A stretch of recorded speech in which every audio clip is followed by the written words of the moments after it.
नमस्कार, आप देख रहे हैं अपने उत्तराखंड और आपके साथ मैं हूं प्रियंका तिवारी। शुरुआत करेंगे इस खास बुलेटिन की। आज पूरा देश महाशिवरात्रि का पर्व मना रहा। आज के दिन लोग मंदिरों में जाकर माथा टेकते हैं और भगवान शिव से आशीर्वाद मांगते हैं। तो वहीं पर आज सीएम धामी भी मंदिर पहुंचे, जहां पर उन्होंने जलाभिषेक किया और ईश्वर से बीजेपी की जीत की कामना की।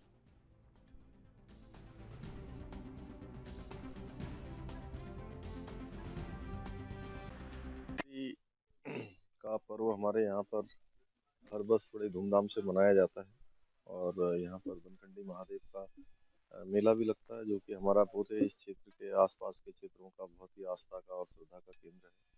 बनखंडी बाबा हम सब पर कृपा करें, महादेव पर सबकी कृपा हो, हर प्रकार से सभी लोगों के घर में सुखी हो, शांति हो, सुख समृद्धि, स्वास्थ्य हो, अच्छा हो, सबके मनोकामना भगवान पूर्ण करें। और आज वहाँ से भी सभी जगह जलाभिषेक चल रहा है, महाभिषेक चल रहा है। मैं भगवान से प्रार्थना करता हूँ कि भगवान हमारे प्रदेश की भी निरंतर प्रगति करें, सभी का स्वास्थ्य अच्छा रखें, सभी की मनोकामनाओं को पूर्ण करें, सारे कार्य विघ्न बाधा जितनी भी हैं सारी समाप्त हों। सारे उत्तराखंड के सीएम पुष्कर सिंह धामी ने यूक्रेन संकट पर कहा कि उत्तराखंड के जो भी छात्र वहां फंसे हैं उन्हें जल्द वापस लाने की तैयारी चल रही, सभी को सकुशल वापस लाएंगे। सुनिए। हम लगातार यहाँ संपर्क कर रहे हैं, विदेश मंत्रालय से भी संपर्क कर रहे हैं, हमारे स्थानीय आयुक्त कार्यालय भी लगातार उनके संपर्क में है। अभी तक हमारे उत्तराखंड के 24 छात्र और छात्राएं यहाँ पर अभी तक आ चुकी हैं। हमारा प्रयास है कि सभी को लाया जाए, सकुशल लाया जाए और माननीय प्रधानमंत्री जी ने वहाँ पर स्वयं मंत्री गणों को ये जिम्मेदारी भी दी है। निश्चित रूप से बहुत बड़ा जो छात्र हैं वहाँ पर, चूँकि मैं आज अपने क्षेत्र में कई जगह पर छात्रों के अभिभावकों से मिला हूं, छात्रों से मैंने बात की है।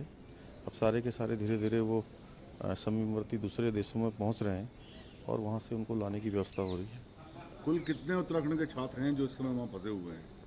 नहीं, अलग अलग संख्या अभी हमारी 200 से ज़्यादा है।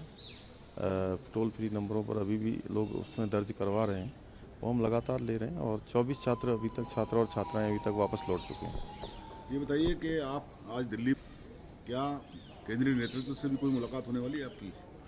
नहीं, अभी तो मैं इन छात्रों के संबंध में ही आया हूँ। छात्र और छात्राएं जो उनको सकुशल कैसे लाया जाए उसके लिए यहाँ जरूरी जिन भी देवभूमि उत्तराखंड में महाशिवरात्रि के मौके पर हर ओर भोले की भक्ति की धूम है। राजधानी देहरादून सहित उत्तराखंड के सभी मंदिरों में शिव भक्तों का उत्साह उमड़ रहा। छोटे बड़े सभी मंदिरों में सुबह से ही भक्तों की लाइन लगी हुई। भक्त घंटों में लाइन लगाकर अपनी बारी का इंतजार कर रहे। बेलपत्र, धतूरा, भांग, जल, दूध चढ़ाकर शिव की पूजा अर्चना कर रहे। बम बम भोले के जयकारों से देवभूमि गुंजायमान हो गई। भगवान शिव के ससुराल हरिद्वार सहित पूरे गढ़वाल और कुमाऊं में भोले के जलाभिषेक किया गया। देहरादून के प्रसिद्ध टपकेश्वर मंदिर में तो देर रात 12 बजे से ही भक्तों की लंबी लाइन लगनी शुरू हो गई थी। वहीं मुख्यमंत्री पुष्कर सिंह धामी और राज्यपाल लेफ्टिनेंट जनरल गुरमीत सिंह, साथ ही राज्य की प्रथम महिला गुरमीत कौर ने भी जलाभिषेक कर प्रदेश वासियों की सुख समृद्धि और खुशहाली के लिए प्रार्थना की।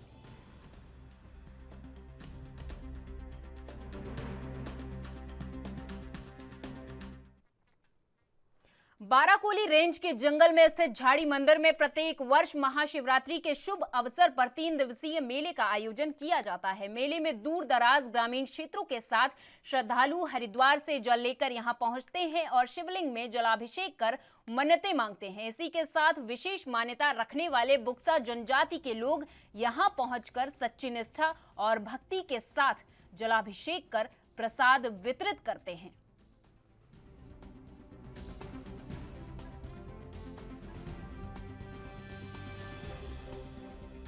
मंदिर बहुत ही ज़्यादा प्राचीन है और यहाँ बहुत दूर दूर से श्रद्धा आते हैं और क्या कहते हैं, अपनी श्रद्धा से यहाँ पे जल प्रसाद वगैरह अर्पित करते हैं उनके चरणों में। और हमने भी आज व्रत रखा हुआ है और काफ़ी समय से लोग यहाँ पे आते।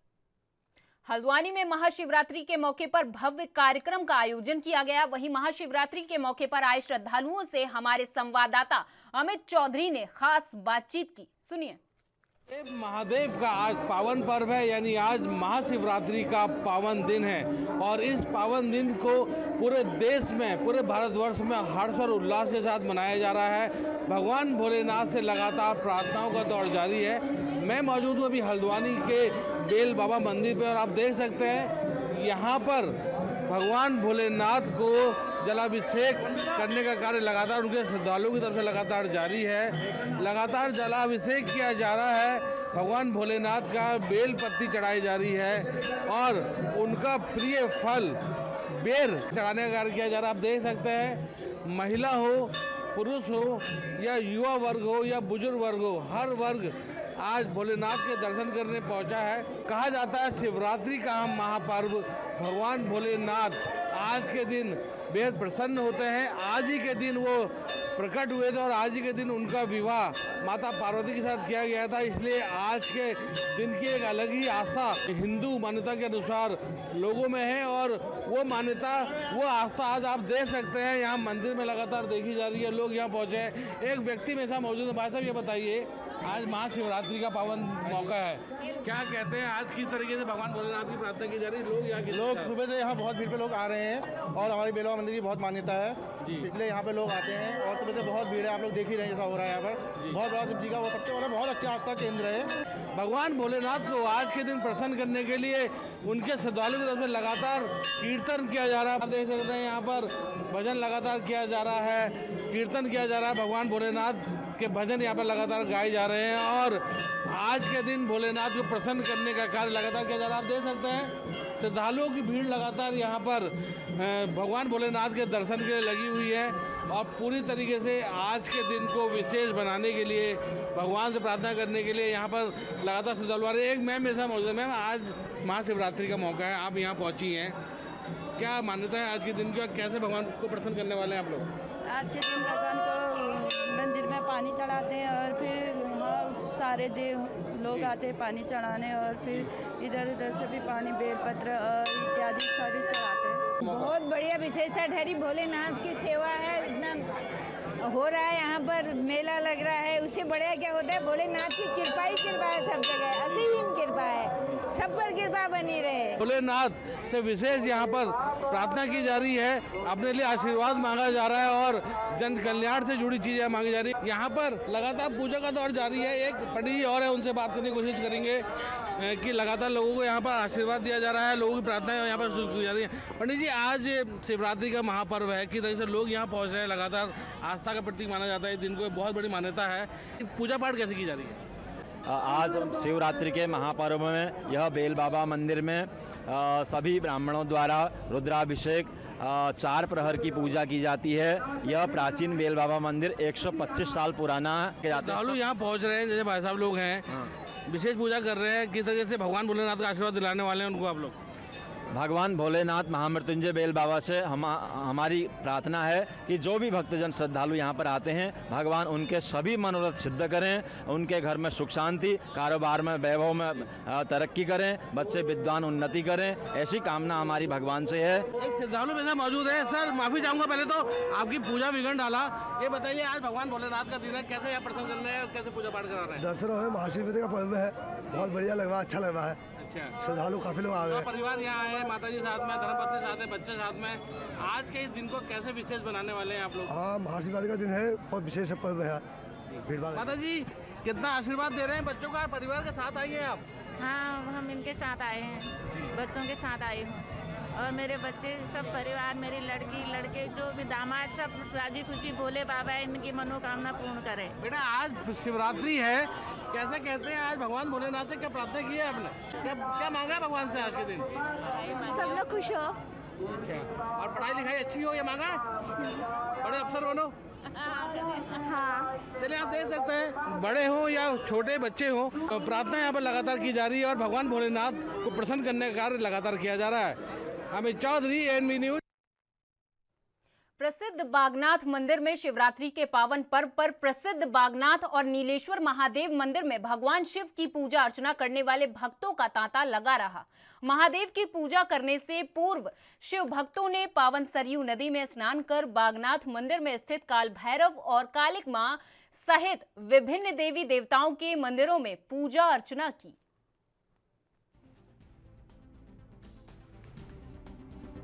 भक्ति है जो है लाइन में लगा रही है, इतनी लंबी लाइन होके भी वो रुके हैं अभी तक। और देख रहे हैं आप भी कि कितनी लंबी लाइन है, सुबह से यहाँ भक्तजन आए हुए हैं और मंदिर में भोले बाबा के दर्शन के लिए इतनी लंबी लाइन में रुक के फिर भी वो अब मतलब व्रत भी रखा है, फिर भी रुके ये लाइन में और अच्छा भी लग रहा है उनको। ये भक्ति ही है। भगवान शिव के दर्शन करने के लिए बागनाथ जी के मंदिर में आए हैं, बहुत अच्छा लग रहा है, बहुत ज़्यादा है।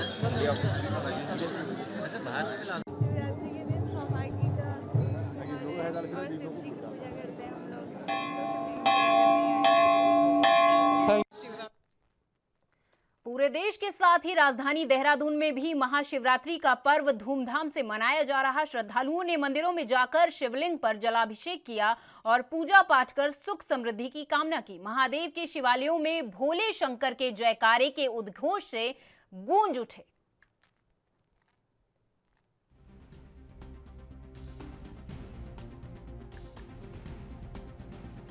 डांडीपुर निवासी, यहाँ पहली दफे मैं भांग पीने आया। मैं भांग का शौकीन तो नहीं हूँ, लेकिन प्रभु का प्रसाद समझ के मैं ग्रहण कर रहा हूँ। और ये शिवरात्रि हमारी हर साल आती है, या 19वां पर्व हो रहेगा जिसमें भंडारा होता है। कल आज भांग का वितरण होता है। बहुत लोग हज़ारों लाखों की तादाद में यहाँ पे भक्त लोग आते हैं, चना मरचा प्रसाद चढ़ाते हैं। अन्य पदार्थ के बेल पत्री, धतूरा, भांग, अन्य पदार्थ, बेर फ्रूट एंड धूप दीप जलाकर गंगा जल से अभिषेक करके, दूध से अभिषेक करके हम अपने प्रभु की भक्ति करते हैं, इनका आशीर्वाद चाहते हैं। सब प्रभु पे, पूरे देश पे प्रभु का आभार बना रहे, हम यही कामना करते हैं। शिवरात्रि का महापर्व है जो हिंदुओं में बड़े ही उत्साह से मनाया जाता है। ठीक है, आज के दिन विशेष शंकर जी को दूध, दही, बेलपत्र, पंचामृत जो भी पसंद है वो उन्हें समर्पित किया जाता है। वो हम पूरे अपने विशेष श्रद्धा अनुसार उन्हें समर्पित करते हैं। गंगा जल से उनका अभिषेक किया जाता है और जो भी श्रद्धा सुमन हमारे से होता है वो हम उनको समर्पित कर देते हैं। क्या कामना किया है? कामना कुछ नहीं, बस सबकी मनोकामनाएं पूरी हो, सबके घर में सुख समृद्धि बनी रहे और सबको संतोष की प्राप्ति हो। आज के दिन को लेकर कितना उत्साह रहा था? बहुत ही ज़्यादा। हिंदुओं का पहला पर्व है और बहुत ही विशेष धूमधाम से मनाया जाता है। शक्ति शनि मंदिर बिंदालपुर ऑटो स्टैंड की तरफ से हर साल हम हर साल ये 18-19वां हमारा भंडारा है। हम हर साल इसी प्रकार से भंडारा बनाते हैं। आज 21 मार्च को प्रसाद वितरण है, 2 मार्च को हमारा भंडारा होता है। हम इस शनिदेव महाराज शिव शक्ति शनि मंदिर के द्वारा देश के लिए प्रार्थना करते हैं कि देश को सुख शांति कोरोना से मुक्त दिलाए। सब कुछ हर हर महादेव। देश भर में आज महाशिवरात्रि की धूम है, तो वहीं इसकी झलक उत्तराखंड के सभी इलाकों में देखने को मिली, जहां पर मंदिरों में भक्तों की भारी भीड़ देखने को मिली। श्रद्धालु सुबह से ही मंदिरों में पहुंच गए और भगवान शिव को प्रसन्न करने में जुट गए। हालांकि इस दौरान भारी भीड़ देखने को मिली। आपको बता दें, पिछली बार जब महाशिवरात्रि का त्योहार था उस समय कोरोना की मार पूरा देश झेल रहा था, जिसकी वजह से भक्तों ने मंदिरों में इतने अच्छे तरीके से महाशिवरात्रि का पर्व नहीं मनाया था। लेकिन इस बार कोरोना की गाइडलाइन जारी हुई है, जिसके तहत अब उत्तराखंड में जो प्रतिबंध हटाए गए हैं, जिसकी वजह से महाशिवरात्रि का पर्व भक्तों ने बहुत ही हर्षोल्लास के साथ मनाया।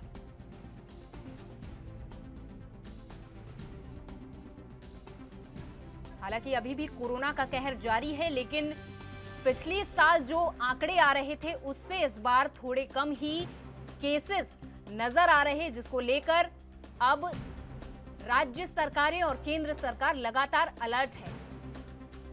हालांकि पिछली बार जो ढिलाई हुई थी, इस बार राज्य सरकार और केंद्र सरकार नहीं चाहती थी कि इस तरीके की कोई ढिलाई हो, जिसके चलते सभी से ये अनुरोध किया गया था कि वैक्सीन जरूर लगवाएं।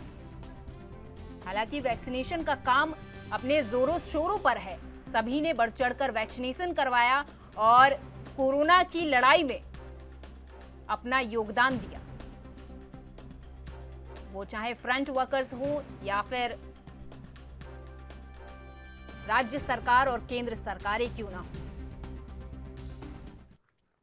और यहां रुकेंगे, एक छोटे से ब्रेक ले, फौरन लौटेंगे।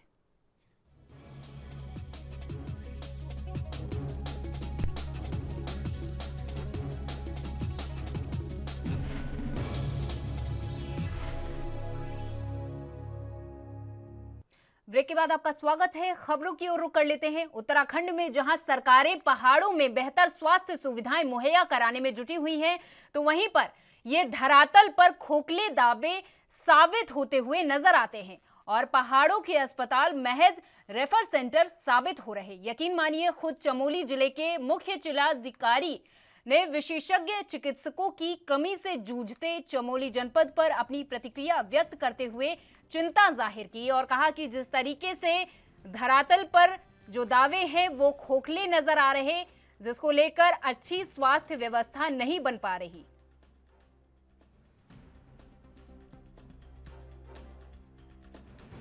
तो मुझे कमी लग रही है, मैं खुद अपने डिपार्टमेंट की कह रहा हूँ। यहाँ हमारे पास स्पेशलिस्ट डॉक्टर नहीं है। स्पेशलिस्ट डॉक्टर हमारे ज़िले में 2-3 आए थे, लेकिन वो भी नौकरी छोड़ के चले गए। तो इस पर हमने शासन को लिख दिया है उनके भाई क्या इनके कारण है, कैसे हम इनको जो है रोक सकते हैं, हम कैसे ऐसे पॉलिसी बनाएं। हमने अपने डीजी साहब से डिस्कस किया कि यहाँ पे जो है स्पेशलिस्ट डॉक्टर आए, उसके रहने की मेन तो यहाँ पे आधा मूलभूत समस्या ये है कि यहाँ पे बड़े दुख की बात है कि डॉक्टरों के लिए रेजिडेंसी नहीं बना, इतना बड़ा अस्पताल बन गया है। हमारे सारे डॉक्टर किराए पर रहते हैं। रात में कोई ड्यूटी कोई केस आता है तो उनको फिर जो है ऑन कॉल आने में टाइम लगता है, जिससे मरीज का समय ख़राब होता है। तो एक रेजिडेंस की प्रॉब्लम है। फिर जो स्पेशलिस्ट आएगा उसके लिए भी रेजिडेंस चाहिए। फिर और कई मूलभूत समस्याएं हैं जिस कारण स्पेशलिस्ट इस चिकित्सा पद्धति में हमारे उत्तरांचल में कमी है सब जगह। तो उस पर तो एक बड़े विचार और गहन मंथन की। हालांकि जो सरकारें हैं वो पहाड़ों में बेहतर स्वास्थ्य सुविधाएं मुहैया कराने के दावे करती हैं, लेकिन ये दावे धरातल पर खोखले साबित होते नजर आ रहे हैं, क्योंकि पहाड़ों के अस्पताल महज रेफर सेंटर साबित हो रहे। खुद चमोली जिले के मुख्य चिकित्साधिकारी ने विशेषज्ञ चिकित्सकों की कमी से जूझते चमोली जनपद पर अपनी प्रतिक्रिया व्यक्त करते हुए चिंता जाहिर की और कहा कि जिस तरीके से चमोली में जो हालात हैं, जिसको लेकर स्वास्थ्य सुविधाएं बेहतर नहीं बन पा रही और जनता परेशान है।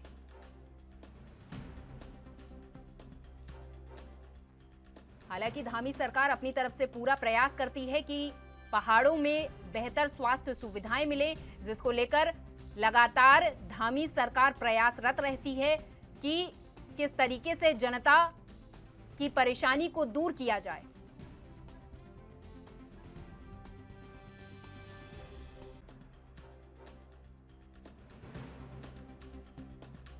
लेकिन पहाड़ों के अस्पताल महज रेफर सेंटर साबित हो रहे, क्योंकि जनता कहीं ना कहीं परेशान है। पहाड़ों में स्वास्थ्य सुविधाओं का अभाव है, जिसकी वजह से लोग दूर दराज के क्षेत्रों में जाकर इलाज करवाने के लिए मजबूर हैं।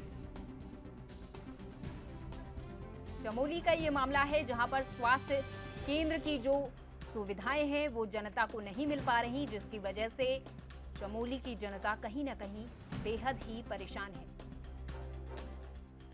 क्योंकि अब पहाड़ों के अस्पताल महज रेफर सेंटर साबित हो रहे हैं। विशेषज्ञ चिकित्सकों की कमी से जूझते चमोली जनपद पर अपनी प्रतिक्रिया देते हुए मुख्य चिकित्साधिकारी ने चिंता जाहिर की और कहा कि जिस तरीके से हालात हैं जो चमोली के, वो कहीं ना कहीं चिंताजनक है।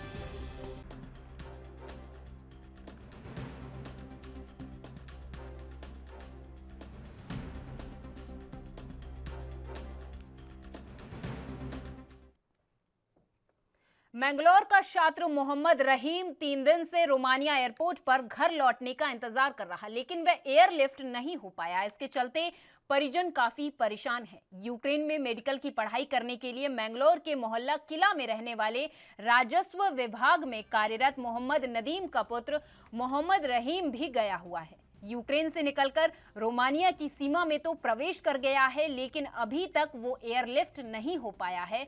परिजन उसको लेकर काफी चिंतित हैं।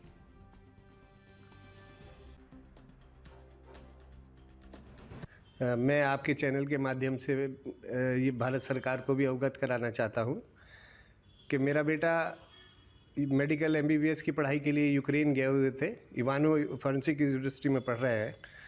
जब से ये युद्ध हुआ है, सारे अभिभावक किसी भी बच्चे के हों वो सब परेशान हैं। बच्चा मेरा भी परेशान रहा, वहाँ रहते हुए उससे संपर्क रहा, लेकिन उसके बाद वो अपने लेवल पे किसी तरह से बॉर्डर क्रॉस कर गए वो, और अब वर्तमान समय में वो रोमानिया एयरपोर्ट पर है 3 दिन से, लेकिन वहाँ से अभी तक कोई व्यवस्था ऐसी नहीं हो पा रही कि वो निकल जाए, चूँकि भारत सरकार ने जो व्यवस्था कर रखी है वो इतनी कम है कि वहाँ बच्चों को जो है ना नहीं लाया जा पा रहा। बच्चे 3000 से ज़्यादा अभी भी बॉर्डर क्रॉस करके एयरपोर्ट पे पड़े हैं और सिर्फ 245 या 250 बच्चे ही एक दिन में लाए जा रहे हैं। तो मेरा निवेदन है भारत सरकार से कि वो वहाँ अपनी व्यवस्था को सही करें और ज़्यादा से ज़्यादा बच्चे लाने के लिए अपना एयरपोर्ट पे और ज़्यादा अधिक विमान भेजें ताकि अभिभावकों को संतुष्टि हो सके। दूसरी बात यह है कि जो नेशनल मीडिया उनके पास ना खाने के लिए है, जो बच्चे वहाँ अभी भी हैं वो सारे बहुत ज़्यादा परेशान हैं और हमारा निवेदन है कि उन्हें जल्दी से जल्दी वहाँ से निकलवाया जाए। उत्तराखंड के हेमवती नंदन बहुगुणा गढ़वाल केंद्रीय विश्वविद्यालय के छात्रों के खोजे गए क्षुद्र ग्रह पर अंतर्राष्ट्रीय माइनर प्लैनेट सेंटर पर अमेरिका आगे की शोध करने जा रहा। ये पहला मौका होगा जब गढ़वाल विश्वविद्यालय के किसी शोध पर माइनर प्लैनेट सेंटर पर अमेरिका शोध करेगा। इस उपलब्धि को लेकर विश्वविद्यालय के छात्रों सहित अध्यापक गौरवान्वित महसूस कर रहे हैं।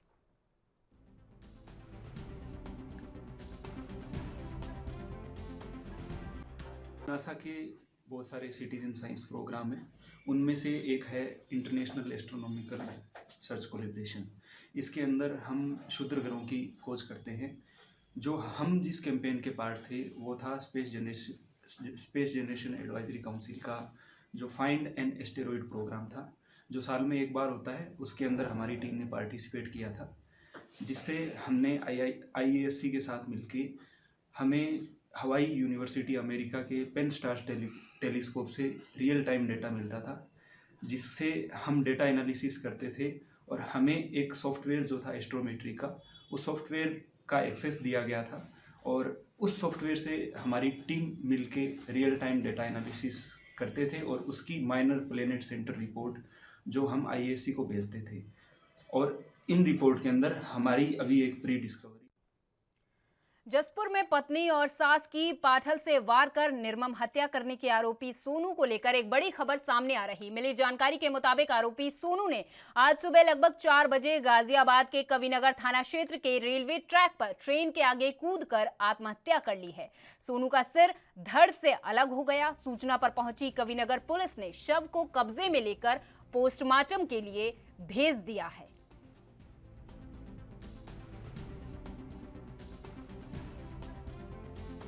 हालांकि ये वही आरोपी सोनू है जिसने अपनी पत्नी और सास की पाछल से वार कर निर्मम हत्या कर दी थी, जिसके बाद वो मौके से फरार हो गया था और पुलिस इसकी जांच पड़ताल में जुट गई थी।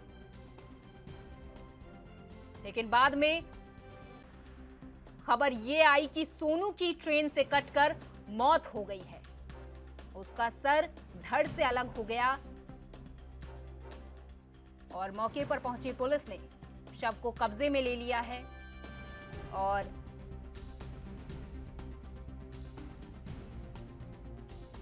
एक बड़ी उपलब्धि हासिल हुई है, जहां पर आरोपी सोनू ने पत्नी और सास की पाठल से वार कर निर्मम हत्या की थी और यह हत्या करने के बाद आरोपी मौके से फरार हो गया था और पुलिस इसकी जांच पड़ताल में जुटी हुई थी। लगातार इसको खोजबीन कर रही थी, लेकिन जब खोजबीन में कुछ नहीं आया तो खबर ये खुलकर सामने आई कि सोनू की ट्रेन से कटकर मौत हो गई है। और मेरे साथ इस खास पेशकश में बस इतना ही। आप देखते रहिए ANB न्यूज़। नमस्कार।